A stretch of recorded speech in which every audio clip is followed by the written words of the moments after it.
Un immeuble de briques sales abritait les bureaux des studios d'Image Hay. Les bureaux commerciaux se trouvaient au 4e étage, 2 studios étaient installés au 5e et une salle de projection mal climatisée et ne contenant que 16 sièges disposés en rang par 4 occupait le 6e et dernier étage. Ce lundi, en fin d'après-midi, Vic Trenton et Roger Brexton étaient assis au 3e rang de la salle de projection, en manches de chemise et la cravate desserrée. Ils venaient de visionner les spots du professeur des céréales Sharp 5 fois chacun, et il y en avait 20. 3 d'entre eux concernaient les tristement célèbres Red Raspberry Zingers. Cela faisait une demi-heure que la dernière bobine de 6 spots était terminée, et le projectionniste avait pris congé pour se rendre à son travail du soir, qui consistait à passer des films au cinéma Orson Welles. Un quart d'heure plus tôt, Rob Martin, directeur d'Image Hay, leur avait souhaité une bonne soirée d'un ton sinistre, ajoutant que sa porte leur serait ouverte toute la journée du lendemain et du mercredi s'ils avaient besoin de lui. Il tut ce que tous trois pensaient très fort: la porte ne sera ouverte que si vous avez trouvé quelque chose de valable à raconter. Rob avait toutes les raisons de ne pas être joyeux. C'était un ancien combattant du Vietnam qui avait perdu une jambe lors de l'offensive du Tet. Il avait monté Image Hay avec sa pension de mutilé de guerre et l'aide de ses beaux-parents fin 1970, et n'avait cessé depuis de se débattre pour empêcher l'affaire de couler. Ses studios ne récoltaient que les miettes de la table bien garnie des médias, à laquelle festoyaient les boîtes plus importantes de Boston. Vic et Roger s'étaient laissés séduire par Rob, car ils s'identifiaient un peu à lui, se battre pour faire démarrer l'affaire, pour la conduire jusqu'à cette plateforme légendaire d'où il faudrait prendre le bon tournant. Et puis, bien sûr, Boston les arrangeait pour être beaucoup plus près que New York. Depuis bientôt 1 an et demi, Image Hay avait décollé. Rob avait su profiter des spots Sharp pour attirer d'autres clients, et l'affaire semblait enfin tenir le bon bout. Au mois de mai, juste avant le scandale, il avait envoyé à Vic et Roger une carte représentant un bus bostonien qui s'éloignait. À l'arrière, 4 ravissantes jeunes dames montraient leur derrière, moulées dans des jeans griffés. Au dos de la carte, rédigée à la façon d'un gros titre, on pouvait lire « Image Hay, chargé d'habiller les bus bostoniens, une histoire de gros sous ». Drôle sur le moment, la plaisanterie n'était plus tellement au goût du jour. Depuis la catastrophe Zingers, 2 clients, dont les jeans Look, avaient déjà résilié leur engagement envers Image Hay, et si AdWorks perdait le contrat Sharp, Rob pourrait dire adieu à pas mal d'autres annonceurs. Il se sentait donc partagé entre la colère et la peur, émotion que Vic comprenait parfaitement.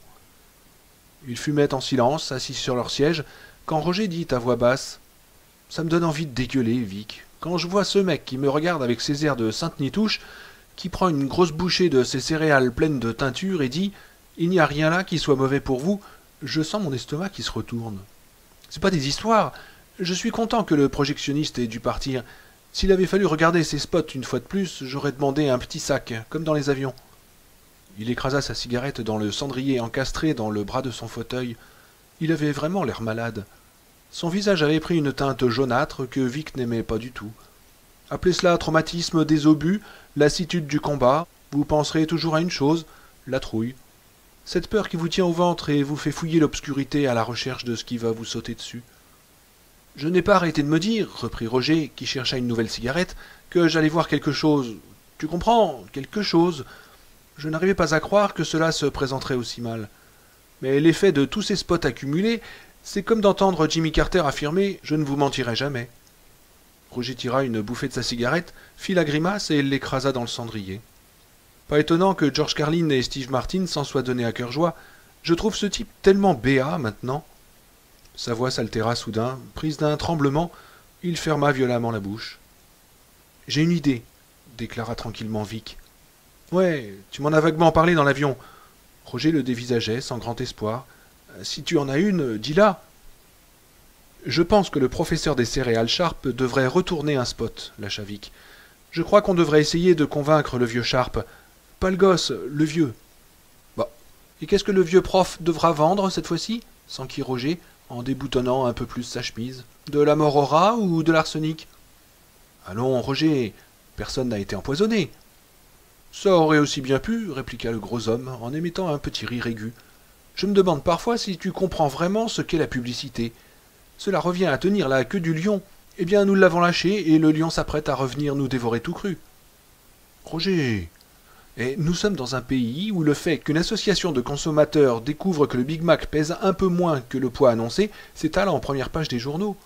Quand un petit magazine du fin fond de la Californie publie une enquête selon laquelle le réservoir des Pinto peut exploser en cas de choc arrière, Ford tremble dans ses godasses. Oh, ne me parle pas de ça, l'interrompit Vic avec un petit rire. Ma femme a une Pinto et ça me cause assez d'ennui.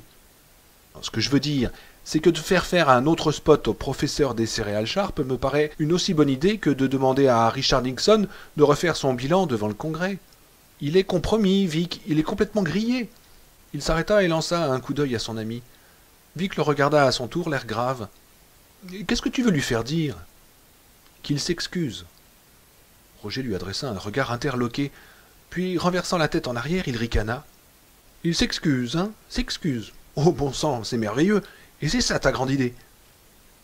Une publicité réussie s'appuie sur le fait que les gens veulent croire. Oui, c'est cela. Quand le réparateur de Maytag affirme qu'il est l'homme le plus solitaire de la ville, les gens veulent croire que ce type existe et qu'il n'a rien d'autre à faire que d'écouter la radio et de se branler de temps en temps. Les gens veulent croire que leur machine à laver n'aura jamais besoin de réparation. Quand Joe DiMaggio arrive pour dire que Monsieur Café permet d'économiser et le café et l'argent, les gens veulent le croire. Mais ce n'est pas justement à cause de ça qu'on est en train de se casser la figure, reprit Roger. Il voulait croire le professeur des céréales Sharp, et il les a laissés tomber, tout comme il voulait croire en Nixon. Nixon, Nixon, s'exclama Vic, surpris par sa propre véhémence. Tu es obsédé par cette comparaison. Ça fait 100 fois que je t'entends la faire depuis le début de cette histoire. Ça n'a rien à voir. Roger l'examina décontenancé. Nixon était un escroc. Il savait qu'il était un escroc.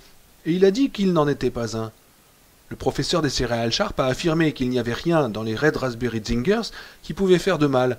Et en fait, il y avait quelque chose de nocif, mais lui ne le savait pas.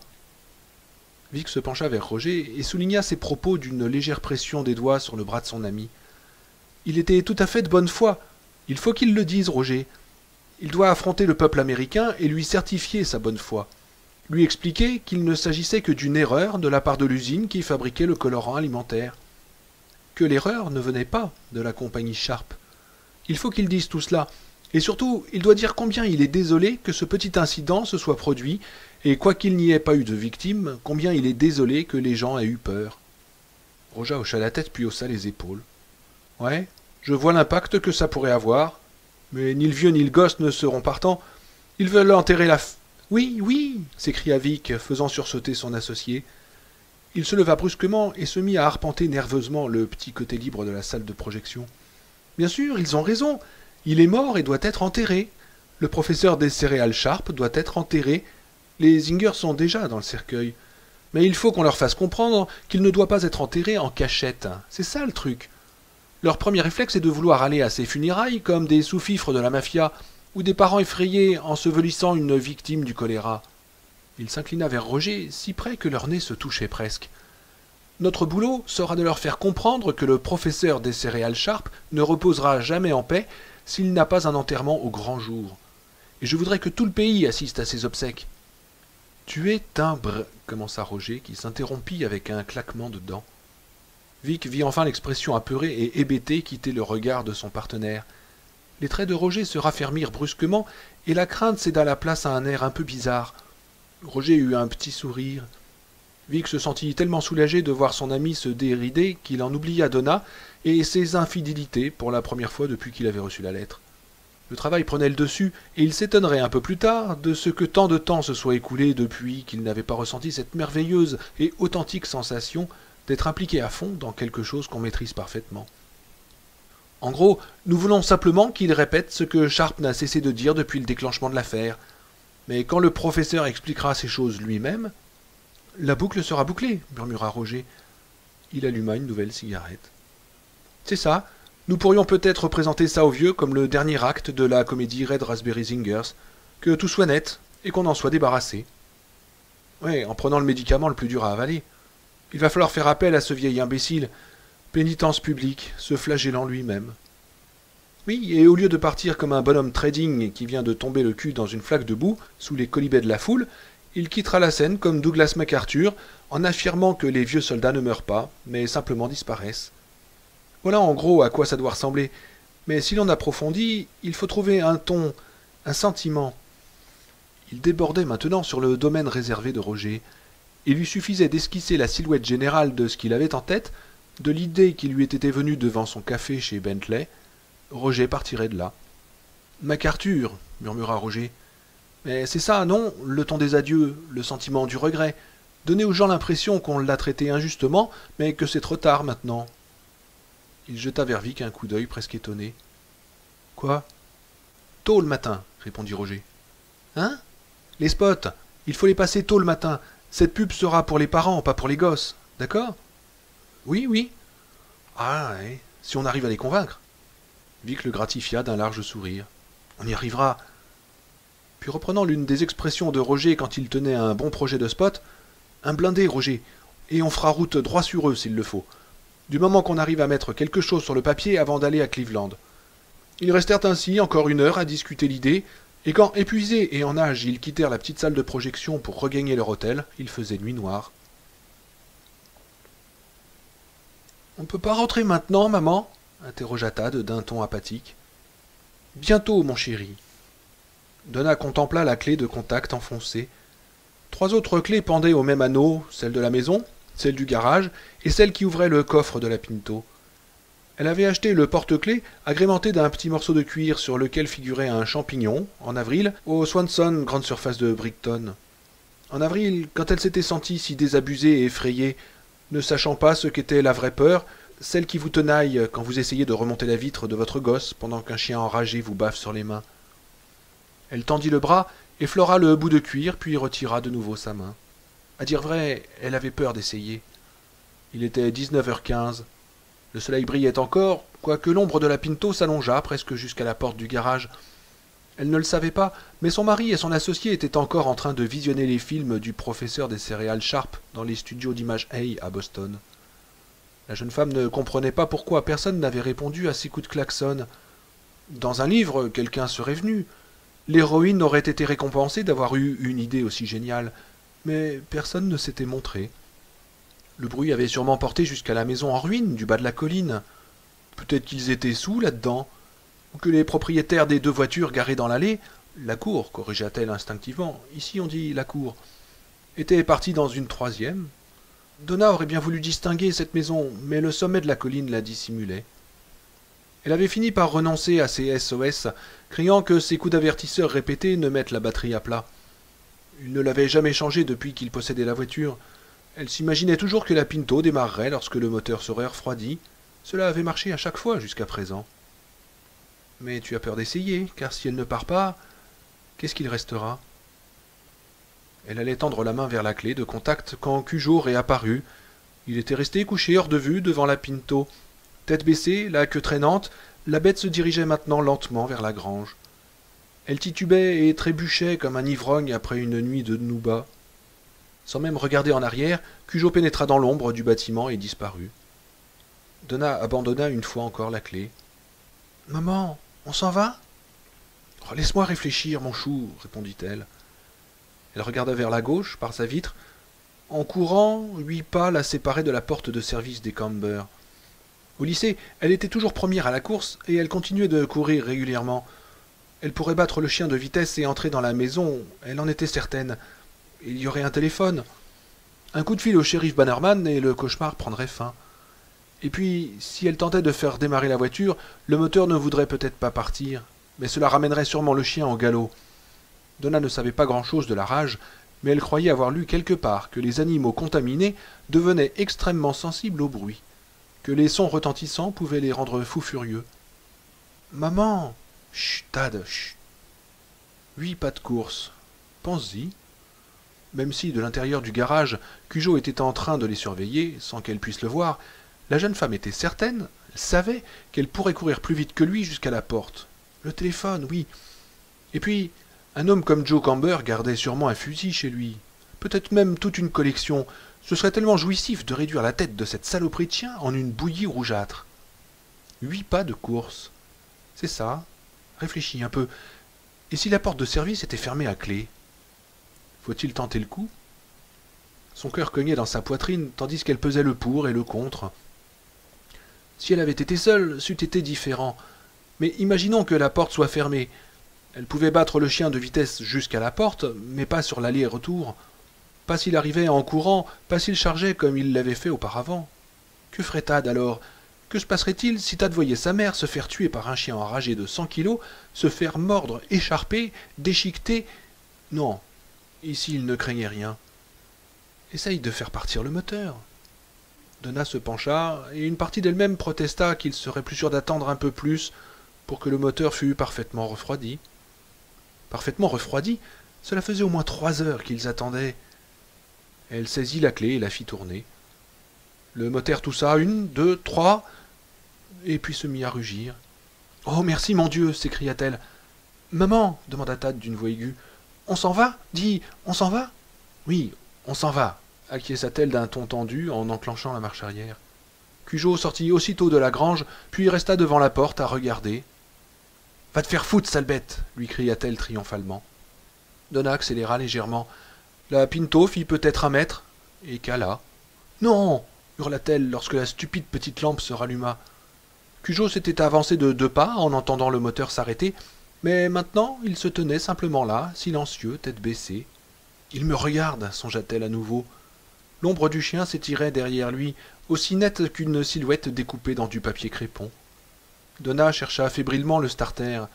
Le moteur eut quelques ratés, mais refusa de tourner. La jeune femme percevait un halètement rauque et mit plusieurs secondes avant de se rendre compte qu'elle le produisait elle-même.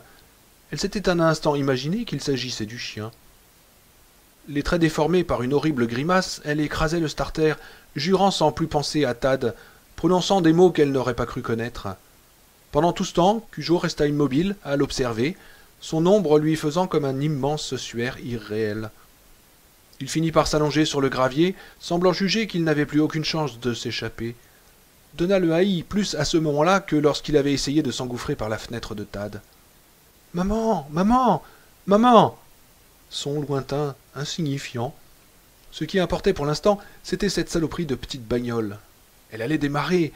Donna allait la faire partir par la seule force de sa volonté. Elle ne sut pas combien de temps elle resta, arc-boutée sur son volant, les cheveux pendant devant les yeux, à écraser en vain le starter. Ce ne furent pas les pleurs de Tad, il s'était mué en faibles gémissements qui la ramenèrent à la réalité, mais le son du moteur.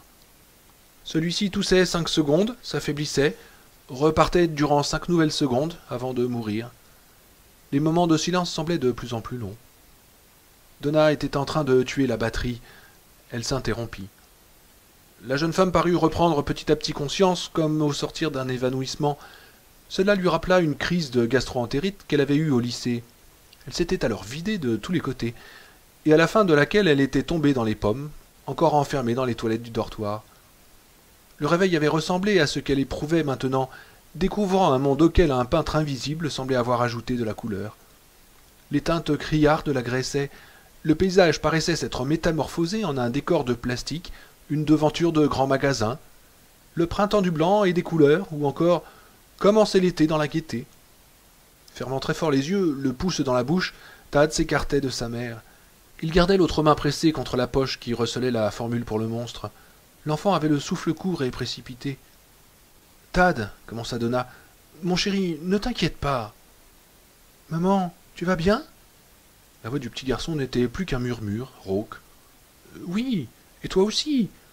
Au moins ici nous ne risquons rien. Cette vieille voiture finira bien par démarrer. Attends, tu vas voir. »« Je croyais que tu criais après moi. » Elle le prit dans ses bras et le serra très fort. Des cheveux de l'enfant émanaient un parfum de transpiration à laquelle se mêlait l'odeur moinette de shampoing Johnson. Fini les larmes. Donna songea à ce flacon qui reposait bien tranquillement sur la 2e étagère de l'armoire à pharmacie, dans la salle de bain du 1er étage. Si seulement elle pouvait le toucher. Mais elle devait se contenter de cette vague senteur qui s'estompait déjà.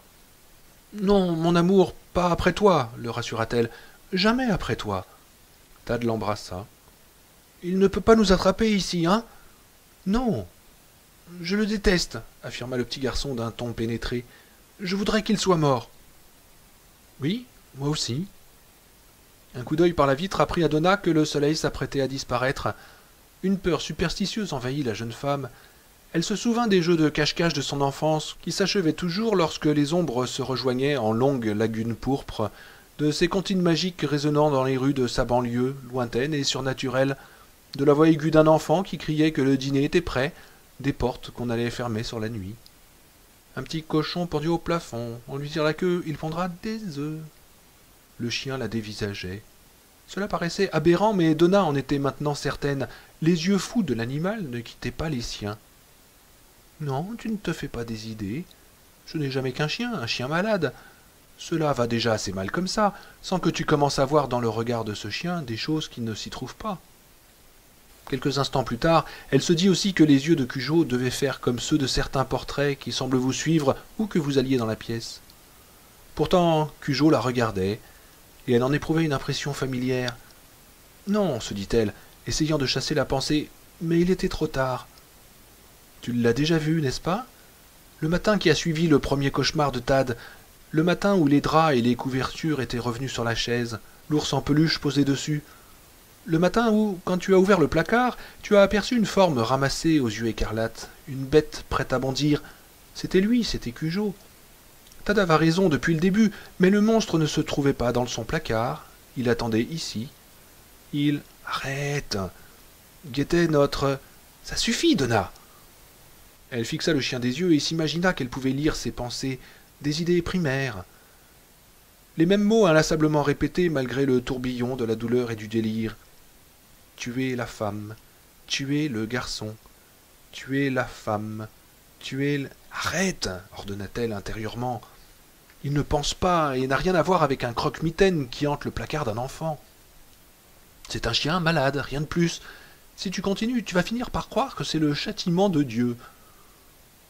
Cujo se leva soudain, donnant presque l'impression qu'elle l'avait appelé, puis disparut de nouveau dans la grange.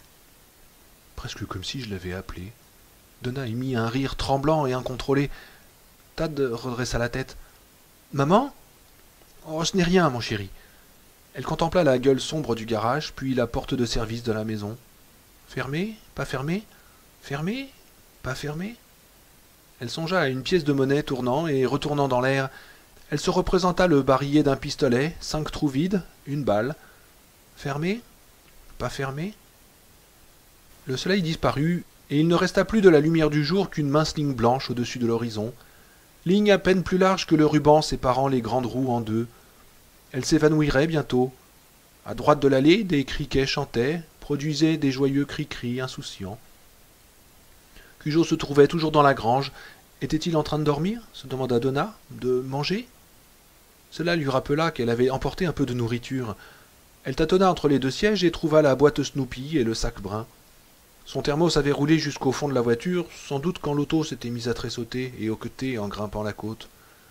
La jeune femme dut tendre le bras, son chemisier se déboutonnant avant qu'elle eût le temps de saisir le flacon. Thad, qui sommeillait, s'éveilla aussitôt. Sa voix trahissait la peur qui l'étreignait, ce qui renforça encore la haine que portait Donna à l'animal. « Maman, maman, qu'est-ce que tu... »« Attends, j'attrape de quoi manger, le rassura-t-elle.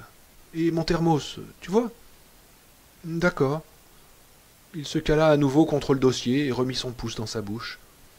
Donna secoua doucement le thermos près de son oreille, guettant le cliquetis du verre brisé, mais elle ne perçut que le clapotis du lait contre la paroi. C'était toujours cela de gagné. « Thad, tu as faim ?»« J'ai envie de dormir, » répondit-il sans lâcher son pouce ni ouvrir les yeux. « Il faut alimenter la mécanique, mon pote, » lui lança-t-elle. Thad ne daigna même pas sourire. « Pas faim. Sommeil. » Troublé, Donna le dévisagea et décida qu'il valait mieux ne pas le forcer. La somnolence constituait l'arme naturelle de Thad, peut-être l'unique, et l'heure à laquelle il se couchait habituellement était déjà passée depuis près d'une demi-heure. Bien sûr, s'ils avaient été à la maison, il aurait pris un verre de lait, quelques biscuits avant d'aller se laver les dents, et il lui aurait lu une histoire, et... La jeune femme sentit venir le picotement des larmes, et s'efforça de repousser toutes ses pensées. Elle ouvrit le thermos de ses mains tremblantes et se versa une tasse de lait. Elle la posa sur le tableau de bord et prit un petit gâteau aux figues. Donna se rendit compte à la première bouchée qu'elle mourait de faim. Elle avala 3 autres biscuits, but un peu de lait, puis ingurgita encore 2 ou 3 olives avant de terminer sa tasse. Elle éructa discrètement et jeta un regard plus attentif en direction de la grange. Une ombre plus foncée semblait en masquer l'entrée, mais ce n'était pas une ombre.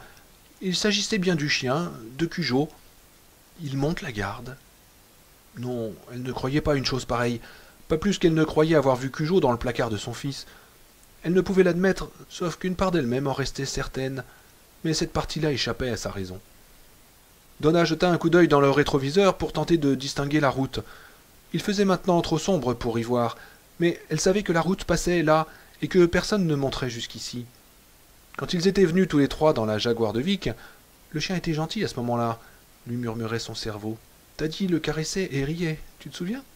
S'amusant et plaisantant tout au long de la route, Vic lui avait dit que, 5 ans plus tôt, la décharge publique de Castle Rock se trouvait au bout de la route municipale numéro 3. Et puis on avait installé une usine d'incinération à l'autre bout de la ville, et depuis la route s'achevait à quelques 200 mètres de chez les Camber par une grosse chaîne qui barrait le chemin. Accrochée à la chaîne, une pancarte indiquait « Accès interdit, décharge fermée ». Après la maison des Camber, il ne restait nulle part où aller. Donna se demanda si quelqu'un en quête d'un endroit vraiment très tranquille ne pourrait pas choisir justement celui-ci. Mais elle se dit que le pire des coureurs du coin ne voudrait pas bécoter une fille dans l'ancienne décharge de la ville. En tout cas, personne n'était passé. Il ne subsistait plus qu'un léger halo à l'emplacement de la ligne blanche vers l'ouest, et Donna craignait même que la lueur ne fût que le produit de son imagination. Il n'y avait pas de lune. Cela paraissait incroyable, mais elle aussi éprouvait l'envie de dormir. Peut-être était-ce également son arme naturelle, mais que faire d'autre? Le chien se tenait toujours dehors, du moins le pensait-elle. L'obscurité devenait telle qu'il était désormais difficile de distinguer une forme du nombre. Le colis dans la boîte aux lettres, le paquet de Whitney & Co. Donna se raidit légèrement sur son siège, un pli étonné barrant son front. Elle tourna la tête, mais d'où elle était placée, le coin de la maison l'empêchait de voir la boîte. Elle avait bien remarqué un paquet en arrivant. Pourquoi pensait-elle à ça? Cela avait-il une signification? La jeune femme tenait encore le tupperware contenant les olives et les rondelles de concombre enveloppées dans du papier alu. Elle remit soigneusement le couvercle de plastique sur le récipient qu'elle rangea dans la boîte de Tad. Elle ne voulut pas réfléchir à ce qui la poussait à économiser la nourriture. Donna se cala dans son siège et chercha le levier qui commandait le dossier. Elle voulait approfondir la question du paquet. Il y avait quelque chose à exploiter de ce côté-là, elle en était presque sûre. Mais son esprit se reporta sur des pensées plus optimistes tandis qu'elle s'endormait. Les Camber étaient partis voir des parents.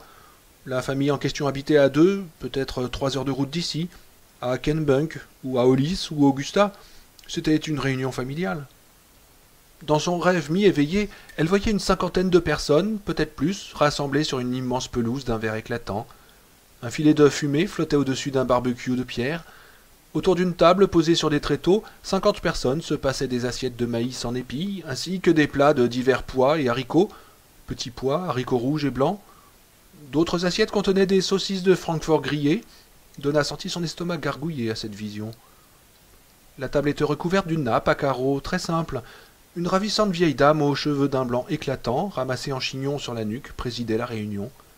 Complètement plongée dans son rêve, Donna s'aperçut sans surprise que la vieille dame était sa mère. Les Camber participaient à la fête, mais n'avaient plus grand-chose à voir avec les vrais Camber. Joe Camber ressemblait à Vic et portait un bleu de travail tout propre, tandis que son épouse était vêtue de la robe de soie vert d'eau de Donna. Leur fils avait l'allure qu'aurait Tad au même âge. « Maman ?» La vision se brouilla puis commença de disparaître. La jeune femme tenta de retenir ce tableau si paisible et charmant. L'archétype de la vie familiale qu'elle n'avait jamais eue, de la famille que Vic et elle ne fonderaient jamais, avec leur enfant unique programmé et leur existence soigneusement organisée. Éprouvant une soudaine vague de tristesse, Donna se demanda pourquoi elle envisageait les choses sous cet éclairage pour la première fois. « Maman !» La vision s'altéra de nouveau avant de s'obscurcir. La voix venue de l'extérieur traversa le tableau comme une aiguille peut percer la coquille d'un œuf. Aucune importance. Les Camber étaient à leur dîner de famille et reviendraient plus tard, vers 10 heures, joyeux et le ventre plein. Tout irait bien. Le Joe Camber, qui avait le visage de Vic, s'occuperait de tout. Tout redeviendrait normal. Il y avait des choses que Dieu ne pouvait permettre. Ce serait... « Maman !» Donna sortit de sa torpeur et se redressa, surprise de se retrouver derrière le volant de la Pinto au lieu d'être chez elle, dans son lit. Mais l'étonnement ne dura qu'une seconde. Le tableau plaisant et irréel que formait cette famille rassemblée autour de la table se désagrégeait, et dans moins d'un quart d'heure, la jeune femme ne se rappellerait même plus qu'elle avait rêvé. « Hein? Quoi ?» La sonnerie du téléphone retentit brusquement dans la maison. Le chien se leva aussitôt, ombre mouvante se ramassant en une masse énorme et informe. « Maman, Il faut que j'aille au cabinet. Cujo se mit à rugir en direction de la sonnerie. Il n'aboyait pas, il rugissait. Soudain, il s'élança vers la maison. L'animal heurta la porte de service avec tant de violence qu'elle trembla sur ses gonds. « Non !» supplia Donna intérieurement. « Oh non, arrête ! Pitié, arrête !»« Maman, il faut que... » Le chien s'attaqua à coups de dents à la porte de bois. Donna entendait les claquements de ses crocs se refermant sur le panneau. « Il faut que j'aille faire pipi !» Le téléphone sonna 6 fois, 8 fois, 10, puis se tut. La jeune femme s'aperçut qu'elle avait retenu son souffle. Elle expira lentement et profondément, l'air entre ses dents. Cujo se tenait devant la porte, les pattes postérieures posées sur le sol, celle de devant appuyée sur la dernière marche du perron. Un grondement continu jaillissait de sa poitrine. Horrible son cauchemardesque. L'animal finit par se retourner et contempla un instant la Pinto. Donna distingua l'écume séchée qui maculait son museau et son poitrail, puis regagna l'ombre et disparut. Il était impossible de savoir où il allait exactement. Dans le garage peut-être, ou sur le côté de la grange. Tad tirait désespérément la manche de sa mère. « Maman, j'ai très envie !» Donna lui lança un coup d'œil impuissant. Brett Camber reposa lentement le combiné. « Ça ne répond pas. Je suppose qu'il n'est pas à la maison ?» Charity hocha la tête sans manifester une grande surprise. Elle était contente que Jim leur ait proposé de téléphoner depuis son bureau, situé au rez-de-chaussée et à l'écart de la pièce familiale. Cette dernière était insonorisée. Elle contenait des étagères couvertes de jeux de société, une télévision grand écran Panasonic et un appareil vidéo qu'accompagnait toute une série de jeux électroniques. Dans un coin trônait un vieux jukebox Wurlitzer, magnifique et qui fonctionnait encore. « Il est sûrement chez Gary », ajouta Brett d'un ton morne. « Oui, j'imagine », déclara Charity, ce qui était légèrement différent de ce qu'avait dit Brett. Elle avait remarqué le regard lointain de son mari lorsqu'elle avait fini par conclure le marché avec lui, le marché qui lui avait permis de conduire son fils ici. Elle espérait que Brett ne songerait pas à composer directement le numéro de Gary Pervier, car elle doutait qu'il eût plus de chance avec celui-ci. Charity s'imaginait les 2 vieux renards sortis dans la nuit et hurlant à la lune. « Tu crois que ça ira pour Cujo, maman ?»« Oh, je ne pense pas que ton père partirait en le laissant tout seul s'il n'allait pas bien, » répondit-elle sincèrement. Elle ne le croyait pas capable d'abandonner le chien. « Écoute, nous allons en rester là pour cette nuit. Tu rappelleras demain matin, d'accord ? Tu devrais déjà être au lit. Il est 10 heures passées. Tu as eu une longue journée. »« Je ne suis pas fatigué. »« Ah, c'est l'excitation. Il n'est pas bon de rester trop longtemps sur les nerfs. Je vais te sortir ta brosse à dents. Ta tante Oli t'a mis une serviette et un gant de toilette sur le lit. Tu te souviens où est ta chambre ? » ?»« Oui, bien sûr. Et toi, tu vas te coucher, maman ? » ?»« Bientôt. Je vais d'abord m'asseoir un moment avec Oli. Nous avons beaucoup d'histoires à nous raconter, elle et moi. »« Elle te ressemble, tu savais ça ?» fit timidement remarquer Brett. Charity le regarda d'un air surpris. « Tu crois ? Ouais, sans doute, un peu. »« Et le petit Jimmy, il a un de ses crochets du droit. » Brett éclata de rire. « Il t'a fait mal ?» demanda sa mère. « Non, tu parles. » Brett examinait attentivement le bureau de Jim, remarquant la machine à écrire, le gros agenda, les fils de classeurs rangés par ordre alphabétique d'après les noms figurant sur la tranche. Son regard avait pris une expression calculatrice et appliquée que Charity ne sut comment juger ou comprendre. L'enfant sembla revenir d'une exploration lointaine. « Non, il ne m'a pas fait mal, ce n'est qu'un petit gosse. » Il redressa la tête. « C'est mon cousin, non ?»« Oui, tout à fait. » Les liens du sang. Il sembla méditer cette idée. « Brett, est-ce que tu aimes ton oncle Jim et ta tante Holly ?»« Elle, je l'aime bien. Lui, je sais pas encore. Ce jukebox, il est très chouette, mais... » Il secoua la tête en signe d'impatience. « Quoi, ce jukebox, Brett ?»« Il en est tellement fier, » lâcha l'enfant. « C'est la première chose qu'il m'a montrée, comme un gosse avec un jouet. N'est-ce pas qu'il est chouette, tu vois ?»« Oh, il ne l'a pas depuis longtemps, » protesta Charity. Elle sentait une peur mal définie monter en elle, une peur qui avait trait à Joe. Qu'avait-il dit à Brett sur le trottoir ? Tout le monde montre une préférence pour des choses nouvelles. Holly m'a écrit quand ils l'ont acheté. Elle me disait dans sa lettre que Jim avait envie de ce genre de choses depuis qu'il était tout jeune homme. Les gens, mon chou, enfin chacun achète des choses différentes pour se prouver qu'ils ont réussi, je suppose. Il n'y a pas à les juger pour ça. Il s'agit généralement de ce qu'ils ne pouvaient pas se payer quand ils étaient pauvres. Et oncle Jim était pauvre ? Oh, je n'en sais vraiment rien, avoua-t-elle. En tout cas, ils ne le sont plus maintenant. Ce que je veux dire, C'est qu'il n'a rien eu à faire pour l'avoir. Tu comprends? Il regardait sa mère intensément. Il l'a acheté avec de l'argent, il a payé quelqu'un pour le réparer, il a encore payé pour qu'on le livre ici, et il dit que c'est à lui, mais il n'a jamais rien. Enfin, tu vois, il n'a jamais rien. Oh, et puis je sais pas. Il ne l'a pas fabriqué de ses propres mains, c'est ça? Malgré la peur qui s'intensifiait, se concentrait, Charity conservait une voix calme. Ouais, c'est ça. Il l'a acheté avec de l'argent, mais il n'a rien fait. Et pourtant, c'est comme si c'était son œuvre maintenant. Il a expliqué qu'un jukebox est une machine très fragile et compliquée. Oh, papa aurait su le faire marcher, répliqua Brett aussitôt, et Charity crut entendre une porte claquer, se refermer avec un fracas sourd et effrayant. Le son n'avait cependant pas retenti dans la maison, il venait de son cœur. Papa l'aurait bricolé, et alors ça aurait été le sien. Brett, commença la jeune femme, et elle avait l'impression de s'exprimer d'une voix faible, de se justifier. Tout le monde ne peut pas bricoler et réparer comme le fait ton père. Je sais, concéda Brett en continuant d'examiner le bureau. Ouais, mais oncle Jim ne devrait pas tant se vanter de l'avoir s'il l'a seulement acheté avec de l'argent, tu vois. C'est quand il se vante que ça me gêne. Charity se sentit soudain très en colère contre lui.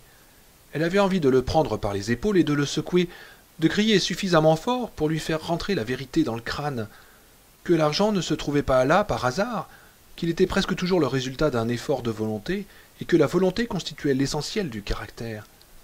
Elle aurait voulu lui dire que pendant que son père bricolait et s'imbibait de Black Label assis sur une pile de vieux pneus avec d'autres jeunes types, à raconter des histoires grivoises, Jim Brooks, lui, s'épuisait à passer des examens de droit parce que les examens menaient au diplôme et que le diplôme représentait un billet vous permettant de monter sur le manège. Y monter ne signifiait pas forcément décrocher le pompon, mais cela vous donnait au moins la possibilité d'essayer. « Il est temps d'aller te mettre en pyjama, déclara-t-elle tranquillement. Ce que tu penses de ton oncle Jim ne regarde que toi. Mais laisse-lui une chance, Brett, ne le juge pas là-dessus. » Il traversait la salle familiale et Charity désigna le jukebox du pouce. « Non, promis, » répondit Brett. Elle suivit son fils dans la cuisine, où Holly préparait du chocolat pour eux quatre. Jim Junior et Gretchen étaient couchés depuis longtemps. « Tu as eu ton homme » s'enquit Holly. « Non, il doit être en train de discuter le bout de gras chez son ami, » expliqua Charity. « Nous réessaierons demain. »« Tu veux du chocolat, Brett » demanda Holly. « Oh oui, merci. » Charity regarda son fils s'asseoir devant la table. Elle le vit y mettre les coudes, puis les retirer promptement, en se souvenant que c'était mal élevé. Elle sentit son cœur se gonfler d'amour, d'espoir et de crainte, près de défaillir. « Du temps, songea-t-elle, du temps et du recul. Donne-lui au moins cela. Si tu le presses trop, tu le perdras pour de bon. » Mais combien de temps Charity avait-elle devant elle? Une semaine seulement, et puis Brett retrouverait l'influence de son père. Tandis qu'elle s'asseyait près de son fils et remerciait Holly pour le bol de chocolat, son esprit évalua à nouveau l'idée d'un éventuel divorce. Dans son rêve, Vic était venu. Il avait simplement descendu l'allée jusqu'à la Pinto et ouvert la portière. Il portait son plus beau costume, le 3 pièces gris anthracite, celui dans lequel Vic ressemblait à Gerald Ford avec des cheveux, plaisantait souvent Donna. « Venez tous les deux, disait-il, un petit sourire en coin sur les lèvres. Il faut y aller avant que les vampires ne sortent. » Donna essayait de l'avertir, de le prévenir que le chien avait la rage, mais aucun son ne jaillissait de sa bouche. Soudain, Cujo émergeait de l'obscurité, la tête baissée, un grondement sourd venant de sa poitrine. « Attention !» tenta-t-elle de crier. « Sa morsure est mortelle !» Mais elle ne parvint pas à émettre la moindre parole. Pourtant, juste avant que Cujo se jette sur Vic, celui-ci se retourna et pointa un doigt vers l'animal. Le poil de Cujo blanchit instantanément. Ses yeux rouges et chassieux tombèrent à l'intérieur de sa tête comme des billes dans un gobelet. Son museau s'écrasa sur le sol et se brisa tel un morceau de verre sombre sur les graviers de l'allée. Au bout d'un moment, il ne restait plus devant le garage qu'un manteau de fourrure agité par le vent. « Ne t'inquiète pas, disait Vic dans le rêve. Ne t'inquiète pas de ce vieux chien, ce n'est qu'un manteau de fourrure. As-tu reçu le courrier? Ne t'occupe pas du chien, le facteur va venir. Le facteur, c'est lui qui est important. D'accord? Le facteur. » Sa voix s'éloignait dans un profond tunnel, ne devenant plus qu'un faible écho qui mourut bientôt. Puis, brusquement, la voix rêvée de Vic ne fut plus que le souvenir d'un rêve. Donna s'était réveillée, les joues trempées de larmes. Elle avait pleuré dans son sommeil. Elle regarda sa montre et eut de la peine à distinguer l'heure. 1h15. Un coup d'œil sur Tad l'informa qu'il dormait à poing fermé, le pouce fourré dans la bouche. « Ne t'occupe pas du chien, le facteur va venir. Le facteur, c'est lui qui est important. La signification du colis dépassant de la boîte aux lettres apparut d'un coup à la jeune femme, la frappa comme une flèche tirée par son subconscient. L'idée la préoccupait depuis des heures, mais jusqu'alors, Donna n'était pas arrivée à la formuler, peut-être parce qu'elle était trop énorme, trop simple, trop élémentaire, mon cher Watson. La veille était un lundi, et le facteur avait fait sa tournée. Le paquet que Whitney & Co. avait envoyé à Joe Camber en constituait la preuve. Aujourd'hui était un mardi, et le facteur repasserait. Des larmes de soulagement coulèrent sur ses joues encore humides. Donna dut se retenir pour ne pas réveiller Thad et lui expliquer que tout allait s'arranger, que vers 2 heures de l'après-midi au plus tard, sans doute avant 11 heures du matin, si la distribution du courrier se faisait ici aussi rapidement que presque partout ailleurs en ville, ce cauchemar prendrait fin. Le facteur passerait même s'il n'avait pas de lettre pour les Camber, c'était ce qu'il y avait de plus beau. Il entrait dans ses attributions de venir voir si le petit drapeau indiquant qu'il y avait du courrier à poster était levé. Il devrait monter jusqu'ici, sa dernière halte sur la route municipale numéro 3, pour vérifier qu'il n'avait rien à prendre. Et ce jour-là, il serait accueilli par une femme à demi folle de soulagement. Son regard se posa sur la boîte à goûter de Thad, et elle songea à la nourriture qui s'y trouvait. Donna se revit mettre le reste des provisions de côté au cas où. Enfin, au cas où. Maintenant, cela n'avait plus la même importance. Même si Thad avait faim le lendemain matin, ce qui était probable, Donna mangea les dernières rondelles de concombre. Thad n'aidait pas beaucoup ça, de toute façon.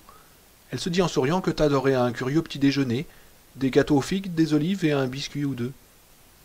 Tout en mâchonnant les 2 ou 3 rondelles de concombre restantes, elle comprit qu'elle s'était laissée effrayer surtout par des coïncidences. C'était cette série de coïncidences tout à fait fortuites, mais imitant une sorte de destin inéluctable qui avait rendu le chien si terriblement acharné, qui lui avait donné l'air de s'attaquer à la jeune femme personnellement. Première coïncidence, Vic partit pour 10 jours. Seconde coïncidence, Vic téléphonant de bonne heure de Boston. S'il n'avait pas réussi à les joindre à ce moment-là, il aurait réessayé plus tard, plusieurs fois, et aurait fini par se demander où il se trouvait. La troisième était que toute la famille Camber était absente, au moins pour la nuit, vu leur avancée. La mère, le père, le fils, tous les 3. Mais ils avaient laissé leur chien. Oh oui, ils avaient... Une pensée horrible lui vint brutalement à l'esprit. Sa mâchoire s'immobilisa sur l'ultime rondelle de concombre. Donna s'efforça de chasser l'image, mais elle s'accrochait, peut-être parce qu'elle répondait à sa propre logique de ce cauchemar. Et s'ils étaient tous morts dans la grange? Le tableau dansa un instant devant ses yeux. Il avait la réalité malsaine des visions qui vous viennent lorsque vous êtes éveillé aux premières heures du jour. 3 corps gisant à l'intérieur de la grange comme des pantins désarticulés, la sueur tachée de rouge autour d'eux, leurs yeux poussiéreux fixant l'obscurité où virevoltaient et piaillaient des hirondelles, leurs vêtements arrachés à coups de dents, des lambeaux de chair. Mais tu es malade, tu deviens folle. Peut-être avait-il d'abord attaqué l'enfant. Les 2 autres se trouvaient dans la cuisine ou encore dans leur chambre à prendre un petit peu de bon temps. Quand ils entendirent des cris, ils se précipitèrent. « Mais arrête, veux-tu, arrête !» Ils se précipitèrent dehors, mais l'enfant était déjà mort. Le chien lui avait ouvert la gorge. Et pendant qu'ils sont encore sous le choc, le Saint-Bernard surgit de l'ombre et en titubant, terrible machine de destruction, oui, le vieux monstre sort de l'ombre, enragé, prêt à mordre. Il s'avance d'abord vers la femme, et son mari essaye de la secourir. Non, il aurait pris son fusil, ou lui aurait défoncé le crâne à coups de clé, ou je ne sais quoi. Et puis, où est la voiture? Il y avait une voiture ici avant qu'ils ne partent tous voir de la famille. Tu m'entends? Voir de la famille. Ils ont pris la voiture et ont laissé le camion. Pourquoi personne n'est-il venu nourrir le chien, alors? C'est là un nouvel élément de la logique qui effrayait tant la jeune femme. Pourquoi quelqu'un n'était-il pas venu nourrir le chien? Quand on s'absentait pour un jour ou 2, on s'arrangeait toujours avec des voisins. Ils venaient donner à manger à votre chien quand vous partiez. Et quand c'était eux, à votre tour, vous alliez vous occuper de leur chat, de leur poisson rouge, de leur perruche ou n'importe quoi d'autre. Alors, et le chien ne cessait de retourner dans la grange. Mangeait-il à l'intérieur? Voilà la réponse, réfléchit la jeune femme soulagée. Il n'a trouvé personne pour nourrir le chien, alors il lui a versé tout un bac de nourriture, des croquettes ou un truc comme ça. Mais Donna se heurta à la même réflexion que Joe Camber au matin de cette longue, très longue journée. Un gros chien avalerait tout d'un coup, puis resterait ensuite affamé. Il valait sûrement mieux trouver un ami pour donner à manger à votre chien si vous comptiez vous absenter. D'un autre côté, peut-être avait-il été retenu, peut-être qu'il y avait effectivement eu réunion de famille, et que Joe Camber s'était saoulé à mort. Peut-être ci, peut-être ça, peut-être autre chose. Le chien est-il en train de manger dans la grange? Et qu'est-ce qu'il mange là-dedans? Des croquettes ou des gens? La jeune femme recracha la dernière bouchée de concombre dans sa main et sentit son estomac chavirer. Elle avait envie de rendre tout ce qu'elle venait d'avaler. Donna fit un effort de volonté pour tout garder, et comme elle pouvait faire preuve de grande détermination quand elle le voulait, elle parvint à ne pas vomir. Les Camber avaient laissé de la nourriture aux chiens avant de partir en voiture, pas la peine d'être Sherlock Holmes pour trouver cela. Le reste n'était que la conséquence d'une trouille inextinguible. Mais cette image de mort ne cessait de la hanter. Donna imaginait surtout la sueur ensanglantée, poussière de bois qui avait pris la teinte sombre d'une saucisse de Francfort crue. Cela suffit. Si tu dois penser à quelque chose, concentre-toi sur le courrier, pense à demain, pense au secours. Elle perçut un léger frottement contre la portière. Elle aurait voulu ne pas regarder, mais ne put s'en empêcher. Sa tête pivota comme mue par des mains invisibles et néanmoins puissantes. Elle distingua nettement le craquement que produisirent les tendons lorsque son cou tourna. Cujo se tenait de l'autre côté de la vitre à la dévisager. Sa gueule se trouvait à moins de 15 centimètres de la figure de la jeune femme. Seul le verre sécurite de la fenêtre côté chauffeur les séparait. Les yeux rouges et larmoyants de l'animal plongeaient dans ceux de Donna. Le museau du chien semblait avoir été badigeonné de mousse à raser qui avait séché. Cujo lui adressait un rictus. Donna sentit un cri naître dans sa poitrine, lui monter à la gorge telle la lame d'un couteau. Elle savait que la bête s'adressait mentalement à elle, lui disait « Je vais t'avoir, mon chou, je vais t'avoir, gamin. Tu peux penser au facteur autant que tu veux, je te tuerai s'il le faut, comme j'ai tué les 3 Camber, comme je vais vous tuer toi et ton gosse. Faut mieux que tu te fasses à cette idée, hein ?» Le cri lui blessait la gorge. Il luttait pour sortir, et la jeune femme avait l'impression que tout s'acharnait contre elle. Tad ayant envie de faire pipi, elle avait dû baisser la vitre de quelques centimètres et soulever l'enfant pour qu'il puisse uriner par la fente ainsi ménagée, tout en surveillant si le chien n'arrivait pas. Le petit garçon avait mis longtemps avant de pouvoir faire, et Donna s'était mise à ressentir des douleurs dans les bras. Puis le rêve, enfin les images de mort, et maintenant ce... Le chien lui adressait un rictus. Il lui adressait un rictus, il s'appelait Cujo, et sa morsure était mortelle. Il fallait que le cri jaillisse. Mais Tad, ou elle allait devenir folle, est en train de dormir. Elle bloqua ses mâchoires pour empêcher le cri de dépasser ses lèvres, comme elle avait bloqué sa gorge quelques instants plus tôt pour retenir les aliments qu'elle venait d'ingurgiter. Donna lutta contre ce hurlement, le combattit. Puis elle sentit enfin le martèlement de son cœur se ralentir et elle sut qu'elle avait gagné. La jeune femme fit un large sourire au chien et approcha de la vitre légèrement embuée par la laine de Cujo les 2 majeurs dressés, sortant de ses poings serrés. « Va te faire foutre !» chuchota-t-elle. Au bout d'un laps de temps interminable, Cujo reposa ses pattes antérieures sur le sol et s'éloigna vers la grange. Les pensées de Donna le suivirent dans ce trou sombre. Que mange-t-il là-dedans? Et la jeune femme referma violemment une petite porte à l'intérieur de sa tête. Mais elle ne parviendrait plus à dormir, pas avant longtemps, et l'aube paraissait tellement loin. Donna se redressa derrière son volant, tremblant et se disant avec insistance qu'il était ridicule, absolument ridicule, de prendre ce chien pour une sorte de fantôme sorti tout droit du placard de Tad, ou encore de croire qu'il en savait plus qu'elle-même sur la situation. Vic s'éveilla en sursaut dans une obscurité totale, le souffle court, la gorge cotonneuse. Son cœur cognait à tout rompre et il se sentait complètement perdu, tellement perdu qu'il crut un instant qu'il tombait et se retint à son lit. Il ferma les yeux quelques secondes, essayant de retrouver ses esprits, de rassembler ses pensées. « Tu es à... » Il rouvrit les yeux, découvrit une fenêtre, une table de nuit, une lampe. « À l'hôtel Ritz-Carlton de Boston, dans le Massachusetts. » Il se détendit. Ce point de référence donné, tout se remit en place avec un petit déclic rassurant, et Vic se demanda comment il avait pu se sentir si perdu et désemparé ne fût-ce qu'un instant. C'était sans doute parce qu'il se trouvait dans un endroit inconnu, et à cause du cauchemar. Le cauchemar, bon sang, il était gratiné. Vic ne se rappelait pas en avoir fait d'aussi terrible depuis les rêves de chute qui avaient empoisonné son adolescence. Il prit à 2 mains le réveil de voyage qui était posé sur la table de nuit et l'approcha tout près de son visage. 2h moins 20. Roger ronflait tout doucement dans le lit voisin, et maintenant que ses yeux s'étaient accoutumés à l'obscurité, Vic distinguait son corps allongé, bien droit, sur le dos. Roger avait rejeté le drap au pied du lit. Il portait un pyjama ridicule, orné de petits drapeaux jaunes, semblables à ceux qui représentent certains lycées. Vic lança ses jambes hors du lit, se dirigea sans bruit vers la salle de bain et referma la porte derrière lui. Il trouva les cigarettes de Roger sur la table et en prit une. Il en avait besoin. Vic s'assit sur la cuvette et fuma, laissant tomber la cendre dans le lavabo. « Reste de nervosité, aurait dit Donna. et Dieu sait qu'il y avait de quoi être nerveux. Il s'était pourtant couché vers 10h30 avec un meilleur moral que depuis près d'une semaine. Une fois rentré à l'hôtel, Roger et lui avaient passé une demi-heure au bar à discuter cette idée de grandes excuses. Puis le gros homme avait extirpé des entrailles de l'énorme portefeuille qu'il traînait partout le numéro de téléphone de Yancey Harrington, l'acteur qui interprétait le professeur des céréales Sharp. « Autant voir s'il est d'accord avant d'aller plus loin », avait déclaré Roger. Il avait décroché le combiné et composé le numéro de Harrington, qui habitait Westport dans le Connecticut. Vic ne savait pas trop quelle réaction escompter. Si on l'avait poussé dans ses derniers retranchements, il aurait répondu qu'il faudrait sûrement faire mousser un peu Harrington. L'affaire Zinger et le préjudice que, estimait-il, elle lui avait porté l'avaient rendu plutôt grincheux. Mais une heureuse surprise les avait attendus tous les deux. Harrington avait aussitôt donné son accord. Il connaissait la réalité de la situation et savait pertinemment que le professeur était fini.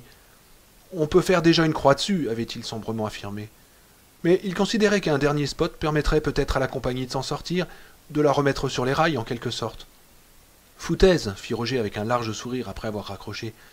Il aime simplement l'idée d'un dernier lever de rideau. Il n'y a pas beaucoup d'acteurs dans la publicité qui ont une chance pareille. Il paierait son billet d'avion jusqu'à Boston si on le lui demandait. Vic s'était donc couché, content, et s'était endormi presque instantanément. Et puis, le rêve. Il se voyait debout devant le placard de Tad, en train de dire au petit garçon qu'il n'y avait rien à l'intérieur, absolument rien. « Je vais te le prouver, une fois pour toutes, » déclara-t-il à l'enfant. Il ouvrait la porte du placard et s'apercevait que tous les jouets et les vêtements de Tad avaient disparu. Une forêt les avait remplacés. De véritables sapins et autres conifères, d'antiques feuillus. Le sol de la penderie disparaissait sous l'humus et les aiguilles odorantes. Vic voulait retrouver le plancher laqué de la chambre et se mettait à gratter le terreau, mais son pied ne rencontrait rien d'autre que la terre riche et noire de la forêt. Vic s'enfonçait dans le placard et la porte se refermait derrière lui. Ce n'était pas grave, il régnait une clarté suffisante pour y voir. Il découvrait une piste qu'il commençait à suivre. Il se rendait compte tout à coup qu'il portait un sac sur le dos et un bidon sur l'épaule. Il percevait le bruit mystérieux du vent soufflant dans les sapins et le chant assourdi des oiseaux. 7 ans plus tôt, bien avant AdWorks, ils avaient tous les 4 été passer des vacances sur un circuit de randonnée dans les Appalaches, et le paysage de son rêve lui rappelait très nettement ce qu'ils avaient admiré alors. C'était la seule fois qu'ils avaient choisi la route montagneuse, préférant par la suite longer la côte. Vic, Donna et Roger s'étaient montrés enchantés, mais Althea Brexton détestait les promenades, et s'étant frottée à un furet en avait rapporté une bonne crise d'urticaire. La première partie du rêve pouvait paraître assez agréable. L'idée que le placard de Tad ait pu receler tout ceci semblait d'une façon bien particulière merveilleuse. Ensuite, Vic avait pénétré dans une clairière et avait vu, mais déjà l'image s'effilochait, comme souvent lorsque l'on essaye de se remémorer un rêve. À l'autre bout de la clairière se dressait à pic un mur gris de peut-être 300 mètres de haut. À environ 6 mètres du sol apparaissait une caverne. Non, ce ne semblait même pas assez profond pour être une caverne. Il ne s'agissait que d'une niche, une sorte de dépression dans la roche, un renfoncement dont le bas formait un palier. Donna et Tad se tenaient tapis à l'intérieur. Ils essayaient d'échapper à une espèce de monstre qui tentait d'atteindre la cavité, de l'atteindre et puis d'y entrer, de les attraper, de les dévorer. On eût dit la scène du premier King Kong, où après avoir projeté à terre tous ceux qui sont venus secourir Fei Rouet, le grand singe tente de s'emparer de l'unique survivant. Mais le rescapé s'est réfugié dans un trou et King Kong n'arrive pas à l'en faire sortir. Dans son rêve, le monstre n'avait rien d'un grand singe, pourtant. Il s'agissait d'un quoi? D'un dragon? Non, pas du tout. Ce n'était ni un dragon, ni un dinosaure, et encore moins un troll. Vic ne parvenait pas à se le représenter. Quel qu'il fût, le monstre n'arrivait pas à atteindre la cavité et à attraper ses 2 victimes. Il attendait donc devant leur refuge, tel un chat guettant une souris avec une patience infinie. Vic se mettait à courir, mais accélérait-il le pas qu'il ne se rapprochait pas le moins du monde du mur. Il entendait Donna appeler à l'aide, mais ses propres paroles, quand il voulait lui répondre, mouraient à moins d'1 mètre de ses lèvres. C'était Tad qui le voyait le premier. « Elle ne marche pas !» hurlait l'enfant, d'une voix si désespérée que Vic sentit la peur le prendre aux tripes. « Papa, la formule pour le monstre ne marche pas. Oh papa, elle ne marche pas. Elle n'a jamais marché. Tu m'as menti, papa, tu as menti. » Vic continuait de courir, mais il se faisait l'impression d'être un écureuil dans sa roue. En regardant au pied de cette haute muraille grisâtre, il avait vu un tas de vieux ossements et de crânes grimaçants, dont certains tapissés de mousse verte. Ce fut à ce moment-là qu'il se réveilla. « Qu'était-ce ce monstre en fin de compte? Il ne pouvait s'en souvenir.